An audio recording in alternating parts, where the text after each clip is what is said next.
ସ୍ତ୍ରୀର ମାନସିକ ନିର୍ଯାତନା କାରଣରୁ ଥାନାରେ ଅଭିଯୋଗ କଲେ ସ୍ୱାମୀ।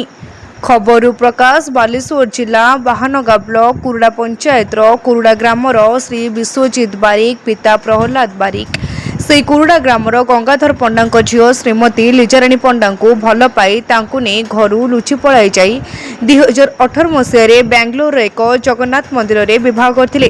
କିଛି ଦିନ ସ୍ୱାମୀ ଓ ସ୍ତ୍ରୀଙ୍କ ମଧ୍ୟରେ ଉତ୍ତମ ସମ୍ପର୍କ ଥାଇ ବେଶ ସୁଖରେ ରହି ଆସୁଥିଲେ। ଘରୁ ପଳାଇ ଯିବା ପରେ ଗଙ୍ଗାଧର ପଣ୍ଡାଙ୍କ ତରଫରୁ ନାବାଳିକାକୁ ଅପହରଣ ଅଭିଯୋଗରେ ବିଶ୍ୱଜିତ ବାରିକଙ୍କ ନାମରେ ଅନନ୍ତପୁର ଫାଣ୍ଡିରେ ଅଭିଯୋଗ ହୋଇଥିଲା।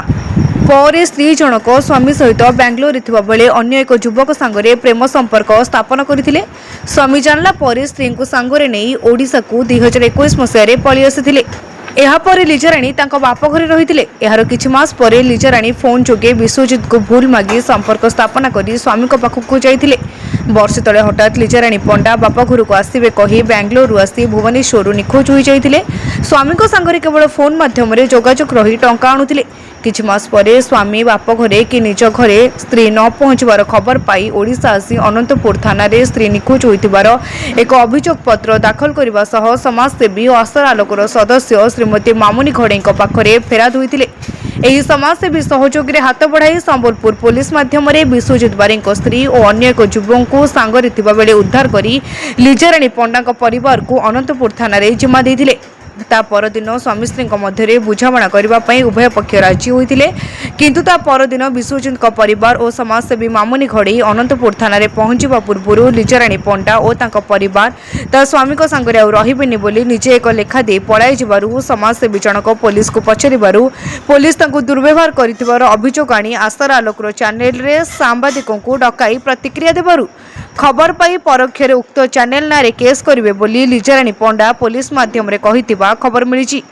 ଏହିଭଳି ଭାବରେ ଥାନାରେ ହାଇଡ୍ରାମା ଚାଲିଥିବା ଦେଖିବାକୁ ମିଳିଛି। ପ୍ରେସ୍ ମିଟ୍ ମୁଁ ଆପଣମାନଙ୍କୁ ଡକେଇଛି ଏଇଥିପାଇଁ ଯେ କି ମୋ ସ୍ତ୍ରୀ ଆଜିକି 2018 ମସିହାରେ ଆମେ ଭଲ ପାଇକି ବାହା ହେଇଥିଲୁ। ମୋ ସ୍ତ୍ରୀ ନା ଲିଜାରାଣୀ ପଣ୍ଡା, ତାଙ୍କ ଘର ବି କୁରୁଡା। ଆଉ ଭଲ ପାଇକି ବାହା ହେଇଥିଲୁ। ବାହା ହେଲା ପରେ ମୁଁ କୌଣସି ସ୍ଥିତିରେ ଦେଖିତେ ପାଇଲି ଯେ ସେ ଅନ୍ୟ ପୁରୁଷ ସହିତ କଥାବାର୍ତ୍ତା ଆଉ ସବୁକିଛି ମୁଁ ଦେଖିତେ ପାଇ ସାରିଲା ପରେ ମୁଁ ତାଙ୍କୁ ଯେତେବେଳେ ପଚାରିଲା ପରେ ସିଏ ଏମିତି ମୋ ସହିତ ଖେଳି ବୁଲୁଛନ୍ତି। ମୋ ସହିତ କି ଆଜି ମୁଁ କଥା ହେବି, ଇଏ କରିବି, ସେ କରିବି, ଏମିତି କରିସାରିଲା ପରେ କିଛି ଦିନ ଭଲରେ ପୁଣି ନିଜେ ଭୁଲ ମାଗି ସାରିଲା ପରେ ପୁଣି କିଛି ଦିନ ମୋ ସାଥିରେ ଭଲରେ ରହି ସାରିଲା ପରେ ପିଲା ହେଇସାରିଲା ପରେ ଗୋଟେ ବର୍ଷ ହେଲା ମୋ ପାଖରେ ସେ ବାପ ଘର ବୋଲି କହିକି ସେ ଯାଇଛନ୍ତି। ସେ ଅଲଗା ପିଲା ସହିତ ଯାଇଥିଲେ। ବାପ ଘର ବୋଲି କହିକି ସେ ଅଲଗା ପିଲା ସହିତ ରହିଛନ୍ତି। ରହିସାରିଲା ପରେ ମୁଁ ଆରେ ଯେତେବେଳେ ମୁଁ ଜାଣିତେ ପାଇଲି କି ସେ ତାଙ୍କ ବାପ ଘରେ ନାହାନ୍ତି, ତ ମୁଁ କଣ କଲି, ଆମର ଗୋଟେ ଅଛନ୍ତି ସମାଜସେବୀ ଅଛନ୍ତି ମାମୁନି ଘରେଇ ବୋଲି, ମୁଁ ତାଙ୍କୁ କେସ୍ଟା ଜଣେଇଥିଲି। ଯେମିତି ସେମାନେ ଆସିକି ଏମାନେ ଏଠି ସବୁ କାଉନସିଲିଂ କରିକି ଯାଇଥିଲେ। କାଉନସିଲିଂ କରିକି ଯାଇ ସାରିଲା ପରେ ସେ ଦେଖିଲେ ଯେ ସେ ତାଙ୍କ ଘରେ ନାହାନ୍ତି। ତ ଆମେ କଣ କଲୁ କି ତାଙ୍କୁ ଲୋକେସନଟା ବାହାର କରିବା ପାଇଁ ଆମେ ଯାଇଥିଲୁ ଅନ୍ତପୁର ଥାନାକୁ। ଅନ୍ତପୁର ଥାନାରେ ଯେତେବେଳେ ଆମେ ଯାଇକି ପହଞ୍ଚିଲୁ, ସେ ସେଠି ଅଛନ୍ତି, ସେଠି ବାବୁ ବୋଲି ଜଣେ ଅଛନ୍ତି। ତାଙ୍କ ପାଖରୁ ସେ ଲୋକେସନ ନେଇକି ସେଠି ବାବୁ ଆମକୁ କହିଲେ ଯେ କି ହଁ ଠିକ ଅଛି, ଯଦି ସେମିତି ନିଖୋଜ ଅଛି ତ ମିସିଂ ଅଛି ବୋଲି, ନିଖୋଜ ଅଛି ବୋଲି କହିଲେ ତ ଆପଣ ଯାଇକି ଜଲ୍ଦି ତାକୁ ଖୋଜିକି ବାହାର କରନ୍ତୁ, ନହେଲେ ନାହିଁ ତାର ମାରିମୁରା ଦେବେ। ତ ମୁଁ ସେମାନଙ୍କ ସହାୟତାରେ ଯାଇ ସମ୍ବଲପୁରରେ ସେମାନେ ଥିଲେ। ତାଙ୍କ ଲୋକେସନ ବାହାରିଲା ସମ୍ବଲପୁରରେ ଥିଲେ।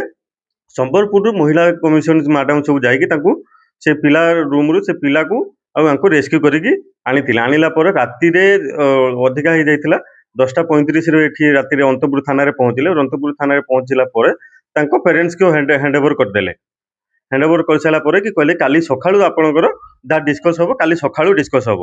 ତ ସକାଳୁ ଯେତେବେଳେ ଡିସ୍କସ୍ ହବ ବୋଲି ଇଏ କରିଛି, ସେମାନେ ଆସିକି ପହଞ୍ଚିଲା ପୂର୍ବରୁ ଏମାନେ କଣ କରିଛନ୍ତି, ସେ ଝିଅ ପାଖରୁ କଣ ଗୋଟେ ସେ ଝିଅ ଲେଖା ଦେଇ ସାରିଲା ପରେ ମତେ କୌଣସି କିଛି ଇନଫର୍ମ ନ କରିକି ସେ ଝିଅକୁ ପଠେଇ ଦେଇଛନ୍ତି। ମୁଁ ଚାହୁଁଛି ଏଇଆ ଯେ ଆର ଗୋଟେ ସଠିକ ଭାବରେ ତଦନ୍ତ ହଉ ଆଉ ମତେ ନିର୍ଭୟ ନ୍ୟାୟ ମିଳୁ। ସୋରରୁ ପ୍ରଭାକର ମଲ୍ଲିକଙ୍କ ରିପୋର୍ଟ, ତୀର୍ଥକ୍ଷେତ୍ର ଲାଇଭ୍।